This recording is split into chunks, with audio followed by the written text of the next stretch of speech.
एक ब्राह्मण था, पीपल में पानी देता, पीपल में से आवाज आती, राजा के लागू प्रजा के लागू, राजा के लागू प्रजा के लागू। अब ब्राह्मण सोच में पड़ गया कि मैं पीपल में पानी देता हूँ, पीपल में से क्या आवाज आती है। घर आया, ब्राह्मणी से बोला, अब मैं पीपल में पानी देता हूँ, पीपल में से आवाज आती है, राजा के लागू प्रजा के लागू, राजा के लागू प्रजा के लागू। तो ब्राह्मणी बोली कि पीपल में से शनि महाराज बोलते हैं, तो महाराज प्रजा के लगेगी तो राजा के लगेगी तो पूरी प्रजा दुखी होगी, इसलिए आप ही ओट लो, आप तो पूजा पाठ करते हो, बर्दाश्त कर लोगे। लेकिन सवा पैर की ओटना। अब वो अगले दिन फिर पीपल में पानी चढ़ाने गया, राजा के लागू प्रजा के लागू, राजा के लागू प्रजा के लागू।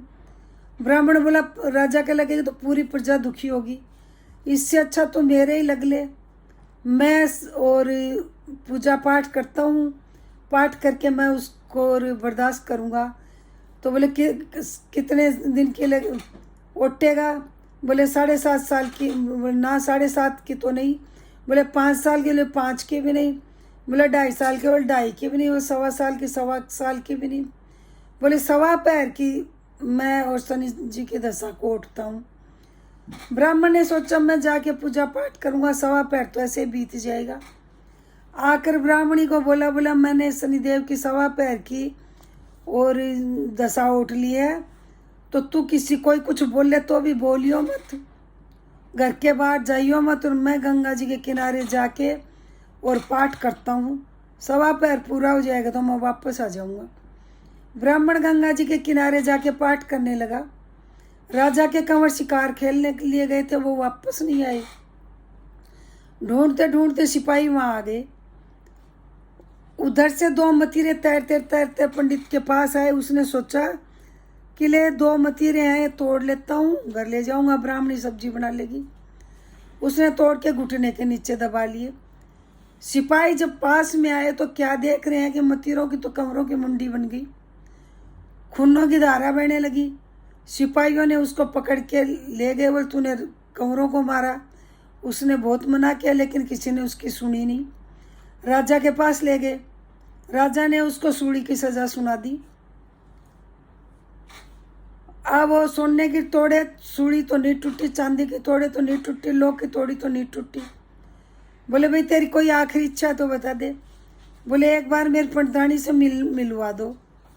पंडितानी घर लेके गए।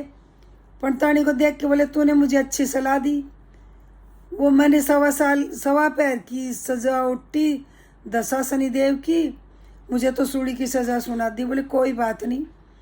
धीरे धीरे चौका दिया, धीरे धीरे बर्तन मांजे, धीरे धीरे खाना बनाया, और जैसे ही 1.25 पैर पूरा उसने थाल लगाया, बोले महाराज जिम्मो।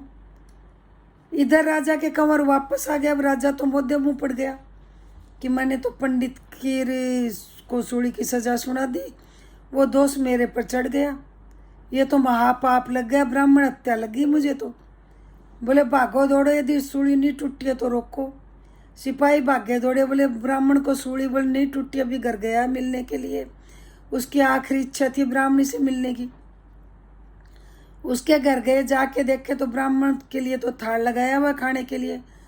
बोले ब्राह्मण को वो सिपाही बोले कि आपको राजा बुला रहा है। बोले एक बार बुलाया तो सूली की सजा सुनाई, अब क्या कहेगा। ब्राह्मणी बोली कोई बात नहीं, सुन के तो आओ। ब्राह्मण गया, देख के थर थर काँपने लगा राजा को। राजा ब्राह्मण के पैरों में पड़ गया। बोले महाराज आप तो वेद विद्या पाठी हो, ये क्या था कैसे। जो उसने कहा कि महाराज मैं पीपल में पानी देता था, पीपल में से आवाज़ आती, राजा के लागू प्रजा के लागू। ब्राह्मणी बोली राजा के दशा लगेगी, पूरी प्रजा दुख पाएगी, तो मैंने आपकी दशा उठ ली थी शनि की। तो बोले शनि की दशा का ऐसा प्रभाव? बोले महाराज ऐसा प्रभाव है। बोले मैं तो पाठ कर रहा था, मतीरे तोड़ के घुटने के नीचे दबाए थे। तो बोले ये कैसे उतरे? बोले काले घोड़े का दान दे, काले हाथी का दान दे, काली कमल का दान दे, 100 मन सोने का दान दे, 100 मन लोहे का दान दे। बोले गरीब आदमी क्या करे?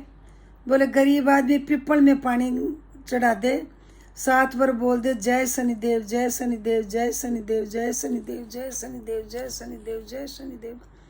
उड़द की दाल के दाने हाथ में ले ले और कहानी सुन ले और 7 बार शनिदेव शनिदेव बोल के पानी चढ़ा दे, तेल की बत्ती और पीपल के ऊपर तेल की बत्ती का दिया चाच दे।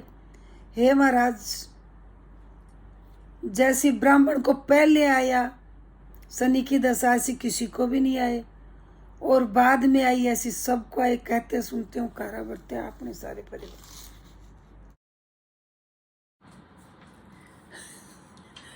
एक साहूकार के एक बेटी थी, वो शनिवार को पीपल में पानी चढ़ाने के लिए जाती थी।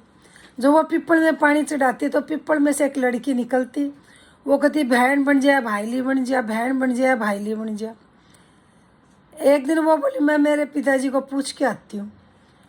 वो घर गई, जाके अपने पिताजी को बोली पिताजी मैं जब पीपल में पानी देती हूँ पीपल में ऐसे एक लड़की निकलती है, कहती है बहन बन जा भाईली बन जा। तो उसके पिताजी ने कहा कि बहन तो तेरे बहुत है भाईली बन जा। दूसरे दिन फिर वो पीपल में पानी चढ़ाने गई, पीपल में से फिर वो लड़की निकली बहन बन जा भाईली बन जा। बोले बहन तो मेरे बहुत है तू भाईली बन जा। अब वो लक्ष्मी जी की भाईली बन गई। एक दिन अरे लक्ष्मी जी ने उसको खाने पे बुलाया तो वो अपने पिताजी को बोली कि लक्ष्मी जी ने मेरे को खाने पे बुलाया। बोले चली जा, पर भान भाईली का तो बदले होते हैं तो अपना घर संभाल के जाना। तो वो चली गई लक्ष्मी जी के घर। उसने साल दुसाले ओढ़ने को दिए, सोने चांदी की चौकी पर बिठाया, 36 प्रकार का भोजन किया, खूब आव भगत करी, खातिरदारी करी, खूब उसकी आती हुई को उसको अच्छे अच्छे गिफ्ट दिए। अब वो घर आई तो वो तो उदास हो गई। बोली पिताजी मैं, जब वो घर आने लगी तो लक्ष्मी जी ने उसका पल्ला पकड़ लिया। बोले मैं भी तेरे घर जीवने के लिए आऊँगी। आके बोली पिताजी मैं तो गई लक्ष्मी जी के यहाँ तो उसने तो मुझे गिफ्ट में मोहरे दी है, खूब खातिरदारी करी, इतना अच्छा अच्छा खाना बनाया, सोने की चौकी पर बिठाया, साल दुसाले ओढ़ने को दिए। अब वो मुझे कह रही है कि मैं तेरे घर आऊँगी तो हमारे तो यहाँ कुछ भी नहीं है। बोले बेटा कोई बात नहीं, चौमुखा दीवा बना, छत के ऊपर बैठ जा। चौकड़ी मार के वो चौमुखा दीवा बनाया, दीवा चास के बैठ गई चौकड़ी मार के। एक रानी नहा रही थी, उसका नौलखा हार चील लेके आ गई। उसने वो चौमुखा दीवा तो उठा लिया और हार वहीं छोड़ गई। अब वो उस हार को तोड़ के बाजार गई, जाके सुनार से बोली कि सोने चांदी की चौकी दे दे। बोली और क्या क्या चाहिए? बोल साल दुसाले दे दे, मोहरे दे दे, 36 प्रकार का भोजन बने, इतना सामान दे दे। खूब सारा सामान लेके घर आई। उसने 36 प्रकार का भोजन बनाया, सोने की चौकी सजाई लक्ष्मी जी के बैठने के लिए। और जब भोजन तैयार हो गया तो गणेश जी को बोली कि लक्ष्मी जी को लेके आओ। गणेश जी लक्ष्मी जी समेत आए। उसने 36 प्रकार का भोजन करवाया लक्ष्मी जी को। बैठने के लिए चौकी दी तो लक्ष्मी जी बोली मैं तो राजा राणा के भी चौकी पे नहीं बैठती। बोली मेरे घर तो बैठना पड़ेगा, क्या जानेंगे मेरे माँ बाप, क्या जानेंगे मेरे बेटे पोते, क्या जानेंगे मेरे भाई भतीजे कि मैं लक्ष्मी जी की बहन बनी थी। उसने लक्ष्मी जी को साल दुसाले ओढ़ने को दिए और चौकी दी बैठने के लिए और 36 प्रकार का भोजन खिलाया। जब लक्ष्मी जी जीम ली तो बोली बहन तू बैठ, मैं अभी आ रही हूँ। और लक्ष्मी जी चौकी के ऊपर बैठ गई और साहूकार की बेटी बाहर चली गई। जाती कह के गई कि मैं नहीं आऊँ जब तक तू मेरे घर से जाएगी नहीं, यहीं बैठी रहेगी। अब लक्ष्मी जी चौकी पे बैठ गई, साहूकार की बेटी बाहर चली गई। वो बाहर से आई नहीं, लक्ष्मी जी वहीं बैठी रही। 27 पीढ़ी तक उसके घर रही। हे लक्ष्मी माता, जैसी साहूकार की बेटी के घर आई ऐसी सबके आई हो। कहते सुनते हो कारा बरते आपने सारे परिवार के आई हो।